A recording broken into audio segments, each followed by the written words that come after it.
If the unvaccinated get vaccinated, they will protect themselves and other unvaccinated people around them. If they do not, states with low vaccination rates may see those rates go up, may see this progress reversed. Ultimately, those who are not vaccinated will end up paying the price. That was President Biden threatening those of us who decide to not get vaccinated. It's a threat backed up by the following ultimatum he made on Twitter. But we don't have mean tweets from Orange Man anymore, and once you take the experimental gene therapy, you may one day be able to throw away your masks, supposedly. Between this and some states like New York unveiling a vaccine passport program, and other states, such as my state of California, now requiring proof of vaccination or a recent negative COVID test for events of 5,000 people or more, we're now entering the next phase of COVID tyranny. In Phase 1, economies were shut down with draconian lockdowns, while the establishment caused a mass panic by exaggerating the death toll of a new, relatively unknown virus while increasing the public dependence on government through economic stimulus. In Phase 2, the COVID vaccines were introduced as states started playing this game, where they opened up a bit, then they closed back down again while continuing the stimulus. Phase 3 was the emergency authorization being extended to children ages 12 and older, while schools and universities starting to require their students be vaccinated to return to in-person classes. This current phase, Phase 4, is the establishment gradually selling us our rights back on the false promise of a return to normalcy while actually creating a medical caste system, where the unvaccinated become increasingly isolated and marginalized from society via a new cancel culture, where brainwashed cultists in all levels of society will enforce on their fellow citizens, while falsely believing that all of this is only temporary. The establishment knows that things aren't far gone enough to where they can send the police and National Guard door to door to make people take the shot. And things hopefully won't get that far. For those of you feeling discouraged, I have good news. The establishment can only do as much as we allow them to do. Things have only gotten this far because the majority of the population have been quietly cooperating with these unconstitutional lockdowns and other orders. They keep giving people false hope with lies such as 2 weeks to stop the spread, it's only a mask, and the vaccine is safe and effective, while moving the goalposts whenever convenient. They're counting on us being so servile and frightened that we abandon all critical thought and do whatever they tell us. All we need to do is say no and stand up to them, and their crooked game is over. And more people are doing just that. Even Facebook, that constantly censors people for wrong think on COVID, has reversed its policy on banning posts that claim COVID was created in a lab, as more and more evidence is coming out that these claims are, in fact, actually true. Now, if they tell me just why I got the permazuck, that'd be fantastic, though I suppose that topic will be revisited in another video. Most of these policies have not been implemented by actual legislation, but by executive orders, meaning they're not actual laws. Various patriots are suing or have sued these wannabe dictator governors, like my Governor Newsom-Leedy. And speaking of Newsom-Leedy, a recall election's happening sometime later this year, and with his tanking poll numbers, I wonder how much voter fraud he'll need to do in order to stay in office. Of course, with the good news of this backlash occurring, there's unfortunately some bad as well. This bad news comes after the government agency OSHA had an unexpected moment of sanity by releasing a statement that if employees had an adverse reaction to a vaccine which employers require them to take, that it is a recordable incident, meaning that said employer could be held liable through the workers' comp system or possibly even sued, as you can see from this news article clip. This moment of sanity was gone almost as soon as it arrived, when it changed its mind and decided to follow its big pharma puppet masters instead of, God forbid, actually doing what it theoretically is supposed to do by, actually protecting the safety of workers. But then again, when have these unconstitutional alphabet soup agencies been anything other than mouthpieces for big business and big government? We can fight back and we can win, but it'll take time as well as sacrifice to do so, as I recently found out in my personal life. I've been a student at Cal State San Marcos since this past fall. I've been attending as a history major with the intent of eventually becoming a history professor. While I'm aware of cultural Marxist infiltration of academia, I've been fortunate enough to have most of my professors treat me fairly. I've had a passion for history for quite some time, and this hasn't changed. Some recent news, however, and other considerations have led me to change my career plans.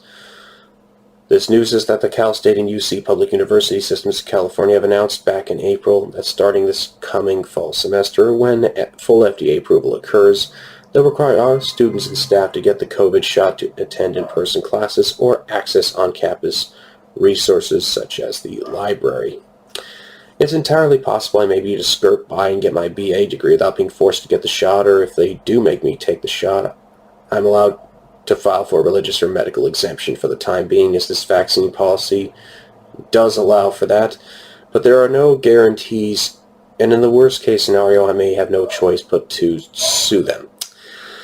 With how close I am to getting it, though, this will hopefully not be necessary. Of course, even if I were able to skirt by and say get my master's and PhD, the sad truth is that my refusal to get a vaccine puts me at an insurmountable career disadvantage as far as becoming a professor is concerned. Of course, this change in career plans is that instead of becoming a history professor, I plan to become a lawyer. In most states, this means I would have to go to law school, which will likely also require students to get the shot. But my state of California is one of the few states where you can become a lawyer by becoming an apprentice to a practicing lawyer or judge instead of going to law school. In addition to saving tens of thousands of dollars, possibly even hundreds of thousands, I'll be much less likely to be forced to take an experimental vaccine that will do God knows what to me. This is a decision I made lightly. I've considered it as a potential backup plan for the last year or so. My passion for history hasn't changed, but since listening to lawyer Nick Mercatus streams and videos, I've become increasingly fascinated with the law. I originally listened to Nick Law-splain the interwebs primarily to keep on top of the Vic Mignogna case, which, for those of you unfamiliar, is a defamation lawsuit by former anime voice actor Vic Mignogna against his former co-workers at Funimation over false allegations of sexual harassment. I still listen to Nick to keep up with updates on the case, but have also listened to him about various other cases as well, and I have to say his live streams with Vic's lawyer, Ty Beard, are among his best ones, I think. Anyway, for those of you who perhaps think I'm being selfish or even suicidal with this decision, even if you're correct, the fact remains that this is my decision and not yours. I'm going to ask a question I made in a video I made 6 years ago on another channel yet again. Do we own our own bodies, or does the state own them? I've had people tell me that nobody's forcing the COVID shot on anyone, as if all the talk about vaccine passports and an increasing amount of public events requiring attendees to prove their vaccination status apparently means nothing whatsoever. Some of you will say I need to trust the experts, while conveniently ignoring the fact that just because someone's an expert doesn't mean that they're being honest or ethical. St. Fauci of the Branch Covidians has flip-flopped more times than an Olympic gymnast and was caught lying on the floor of the Senate about the U.S. government's role in gain-of-function research by Senator Rand Paul, who many of you idiots will tell me isn't a real doctor, even though he went through medical school and residency just like any other doctor. The Nazis regime had some of the best doctors and scientists in the world, doctors who unfortunately decided to use their knowledge for evil. After World War II, many of these Nazi scientists recruited via Operation Paperclip. First head of NASA, Werner von Braun, was the head of German rocketry at the time.